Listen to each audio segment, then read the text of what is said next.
இந்திய தேசிய கொடியுடன் ஸ்காட்லாந்தில் உள்ள பென் நெவிஸ் சிகரம் மீது ஏறிய புகைப்படங்களை தமிழக பாஜக தலைவர் அண்ணாமலை வெளியிட்டுள்ளார். அரசியல் தொடர்பான மேல் படிப்பிற்காக தமிழக பாஜக தலைவர் அண்ணாமலை லண்டன் சென்றுள்ளார். இந்நிலையில் ஸ்காட்லாந்தில் உள்ள 1345 மீட்டர் உயரம் கொண்ட பென் நெவிஸ் சிகரம் மீது தேசிய கொடியுடன் ஏறிய புகைப்படங்களை எக்ஸ் தளத்தில் அண்ணாமலை வெளியிட்டுள்ளார். பிரதமர் மோடியின் தொலைநோக்கு பார்வைகளில் ஒன்றான சுற்றுச்சூழலை பாதுகாக்க சுற்றுச்சூழலுடன் இணைந்த வாழ்க்கை முறையான மிஷன் லைஃப் பிரச்சாரத்தின் ஒரு பகுதியாக பிரதமர் மோடிக்கு இந்த சாதனையை அர்ப்பணிப்பதாக அண்ணாமலை குறிப்பிட்டுள்ளார்.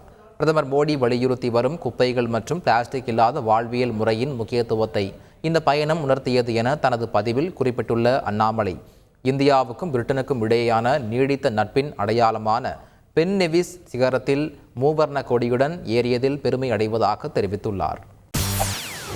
செய்திகளை உடனுக்குடன் தெரிந்து கொள்ள உடனே சப்ஸ்கிரைப் பண்ணுங்க.